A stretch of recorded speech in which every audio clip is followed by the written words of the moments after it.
Hey everyone, welcome back to MNMMPT NAATI. This is Manmohit. Now, guys, in today's video, as the title says, I am going to share with you all 5 of the most expected essays in this upcoming month, August 2023. And I would be giving you a couple of ideas for those essays so that if you end up getting the same essays in your real exam, you don't have to think about the ideas on the spot. You can pretty much just use the same ones. I would be referring to my template, the one that we have got with our channel, basically where we have got a negative idea and we also have got a positive idea. And if it's a problem and solution essay, then we have got one problem and one solution. So even if there is an essay which you completely agree with, there's no negative for that, we are still going to think of something negative just so that we can stick to the template. We don't have to change the wording of the template. We memorize that structure. We go and type that in the exam, we fill our ideas, examples, all those things in, and we can get a perfect score in the exam. Now, before I proceed, if you need any sort of help and support with your PTE and the NAATI exam, could be Hindi, Punjabi and Gujarati, we have got the coaching, prediction file, all those kind of things available with us. You can get in touch with us on Instagram or Facebook. The links are there in the description, or just search for M and MMPT NAATI and we can have a discussion. Now, let's begin with this one. The first essay that I want to share over here is more and more countries spend large amount of money on the restoration of buildings instead of the modern housing. To what extent do you agree or disagree with the analysis? Support your writing with your experience and examples, which we are anyways going to do. So there's two parts in this particular essay. First is more and more countries should spend money on the restoration of buildings, so the already constructed buildings, rather than creating modern housing. What's the benefits, what's the drawbacks, all those kind of things. Because we are going to stick with our template, we have to think of one negative and we have to think of one positive. Now, because it's a two topic essay, there's two things. One is the existing buildings, to restore them, or there are new buildings, like creating some new or modern buildings, I would say. It is completely your decision in the exam which side you want to go for. If you believe that creating or restoring the old buildings is a good idea, that means you would be thinking a positive for that part. And if you think that creating modern buildings, creating new buildings is a better idea, then you should be thinking of positive for that one. But either or. According to me, what I would say is I am in favor of restoring the old buildings rather than creating the new ones.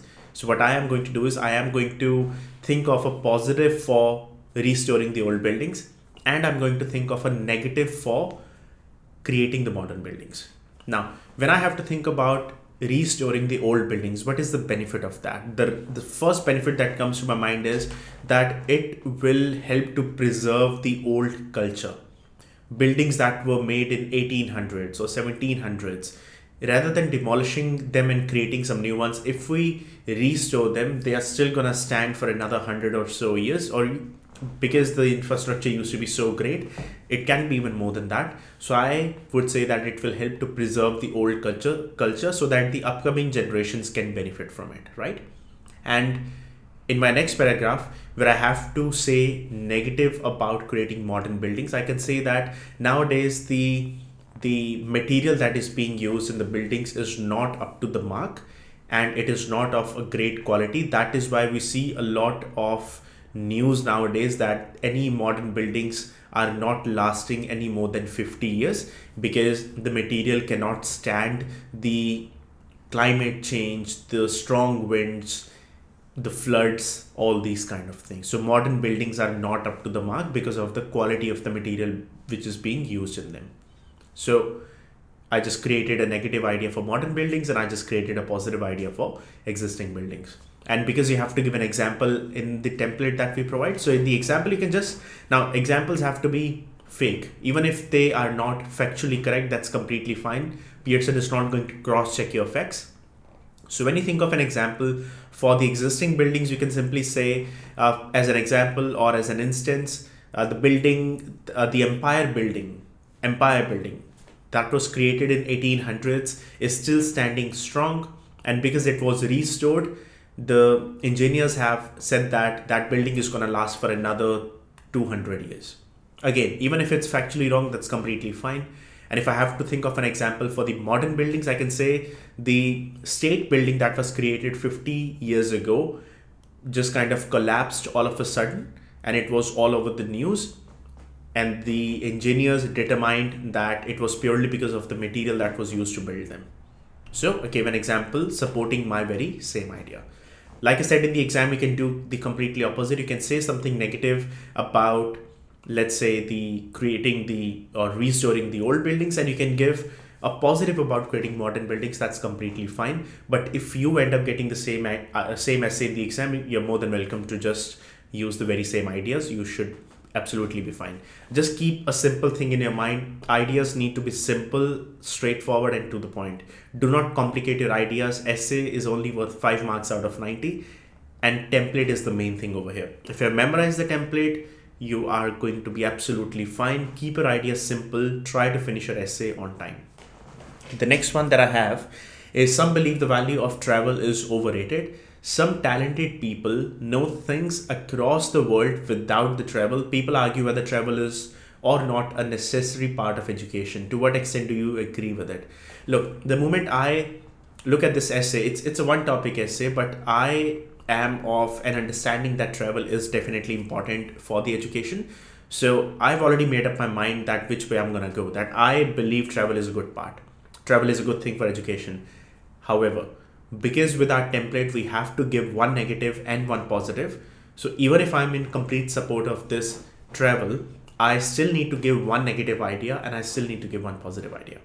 Okay, what could be the positive idea for this? Positive, yes, the actual travel is really beneficial to learn more about different countries and culture, because you can actually see and feel those things. Books and videos, all these things cannot really cannot really give the exact idea of the history of those countries, of people, of culture. It is when you actually are there and you experience those things, that's when you learn the most, and that's when you get the actual true and correct information. So that's my positive take on why travel is important for education. Now, because I have to think of negative, I can simply say there are a couple of, not couple, there are many talented people who have more knowledge by reading the books, by watching the videos, rather than actually traveling. As traveling takes a lot of time, a lot of resources, and people, when they travel by plane, it harms the environment, it pollutes the air around them, and it costs a lot. The cost of the fuel goes up, all these kind of things you can say, and it harms the environment, it harms the birds which are flying. So that is why traveling just for the purpose of education is not really a great idea either, because people can actually learn a lot from the books and from the videos, because travel people can only see so much. With books and videos, they can keep on watching them again and again and keep on learning from them. So again, it was a difficult one to create a negative idea for this one, because it's such a positive statement, but this is what the essay is all about. You have to be stiff in the exam to think about something negative and think about something positive. Do not in any case try to change the wording of the template, because if you do, there is a great chance that you may make a couple of spelling mistakes, may make many grammar mistakes, which is something which we do not need. So stick to the template. It needs one negative idea, it needs one positive idea. Think of something negative, think of something positive, and you should be all good. Next one. These days, many people prefer ready to eat food outside of their home rather than homemade food, which is so true. Do you think this has more advantages or disadvantages? So again, it's a two topic essay. One is the ready to eat food, and another is the homemade food. Now, ready to eat food could be the packaged food that you get in the grocery stores, or the takeaway foods that they're talking about. That's one thing. And the homemade food, so food that you buy the grocery and then you create and then you make by your own. So we have to give a negative for one and we have to give a positive for one. Now, I can give negative of either, I can give positive of either. I will give negative of, let's say, the ready to eat food, but again, you can do the other way around, and I'll give a positive for homemade food. The negative for ready to eat food would be, even though it is quicker, you don't have to do cooking, but it is not good for the health, because they use a lot of antioxidants and different things and spices in their food, which may not be suitable for everyone.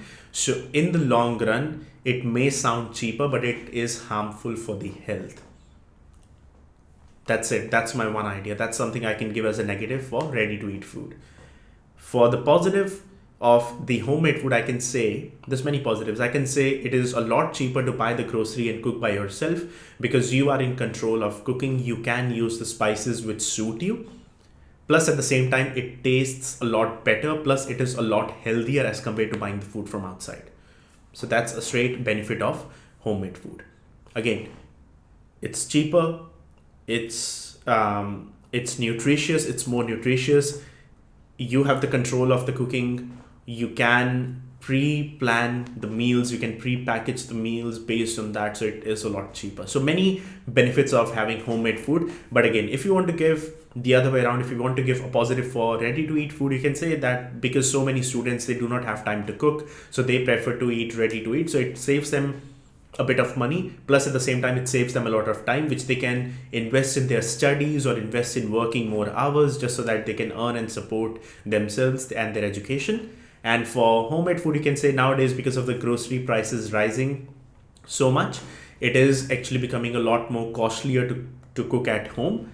And also it means that you have to be good at cooking in order to cook a good meal. Otherwise, you might even end up wasting the money that you spend on the groceries.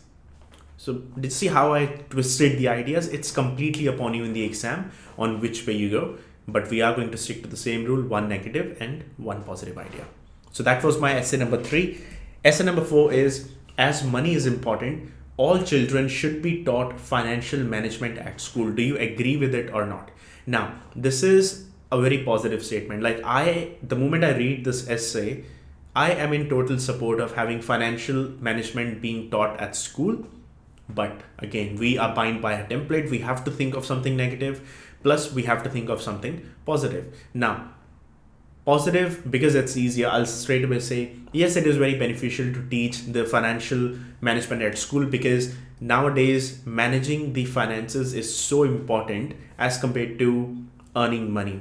Earning money is not that difficult. The most difficult part is to manage the money, which many people struggle at. So if this subject is taught at school, people would be more responsible with their money. And in return, it will lead to a better economy for that particular country and also for the world, because people will not be spending unnecessarily. So that's a great positive point of teaching the financial management at the school. Now, the hard part here is to think of a negative idea. Now, again, like I said, the Pearson is not going to cross-check your facts. So even if you say something gibberish, even if that is not factually correct, they're not going to cross-check your facts. So we are still going to give a negative idea. The topic is, as money is important, all children should be taught financial management at school. Yes, it's a good thing, but also at the same time, it is a bad idea to teach financial management to every single person, because some of the students may not be interested in that subject at that early age. It is their growing age, so it is better to teach them other physical subjects, or mathematics, or social science, or chemistry, biology, all these other subjects, so that they can be better in their field of study. They can follow their dreams. If someone wants to be a doctor, they would rather study more doctor related stuff, more doctor related subjects as compared to financial management, because this can be learned once they're out of school. If they just focus on the financial management, it is a bad idea, because they will then only focus on managing money, but they will not focus on building their career. It does make sense a bit, but again, like I said, they're not going to cross-check your facts. Even though that's not really a strong negative idea, that's completely fine, because if you put this idea in your template, that's what we all need. We are going to get a full score either way. Now, last but not the least is space travel is fantastic these days, but there are many issues such as environmental problems, true, that we should be focusing on. What are your views on the allocation of public funding? Now, the moment I see the word issues, I know it's a problem and solution essay. That means this time I'm not giving a negative and a positive idea. This time I'm giving a problem and a solution. Okay. Now, problem. They've already given us a problem, which is environmental problems. How can I elaborate upon that? With the space travel, we are polluting not just the earth, but we have started polluting the solar system as well, because when these rockets go into the space, they leave a lot of harmful gases which have a negative impact on the ozone layer, which is depleting, and also to the entire solar system, because those harmful gases are not good for the other planets as well. So that's a good, I won't say that's a good, that's a problem, right? So this is the problem that we're sticking with. In the second paragraph, now we are going to give a solution for that. Now, what's the solution? Look, solution can be as simple as investing in the education of the engineers, where they are capable of building the rockets which still go to space, but they do not emit any harmful gases. So like changing the type of fuel that they're using in their rockets, or creating a technology which is not that simple, but as for the idea, as for the solution, creating a technology where the rockets can withstand the same pressure, can still go into the space very easily and safely, but at the same time they're not emitting those harmful gases, so that these environmental problems can be reduced. So I took the problem which was already given to me, I just elaborated upon that, environmental problems, and then because I gave a problem, in the second paragraph I would be giving a solution for the same. And solution would be just making sure that we are just using a different fuel, or creating a technology where it's not really emitting any harmful gases. So like I said, if you end up getting these very same essays in the exam, feel free to use the same ideas that I've given. That's completely fine. If not, if you end up getting a different essay, that's a completely different story. But this is the mindset that you need to have in the exam, that the entire essay is completely based upon your templates. Ideas need to be very simple, straightforward, to the point. You don't have to give so many fancy ideas, because at the end, it's not a human being who is checking your exam. They're not going to be impressed by your fancy ideas. There's a computer software which is going to just get through your essay and give you score based on that. So stick to the template, keep your ideas simple, use your easy examples, have the word limit set, and you should be able to get a full score in your writing essay. I hope this video was helpful. I would be coming up with these kind of videos every month for the expected essays which I believe can come in the exam, and giving their ideas. If you have any sort of questions, feel free to leave them down in the comment section below. And like I said at the beginning, if you need any sort of help and support from us personally, from me or Mohit, you can get in touch with us on Instagram and Facebook. Search for M&MM NAATI and you can find us there, and we can have a discussion. All the very best if you guys have got your exams coming soon. Stay safe wherever we are, and I'll see you all in the next video.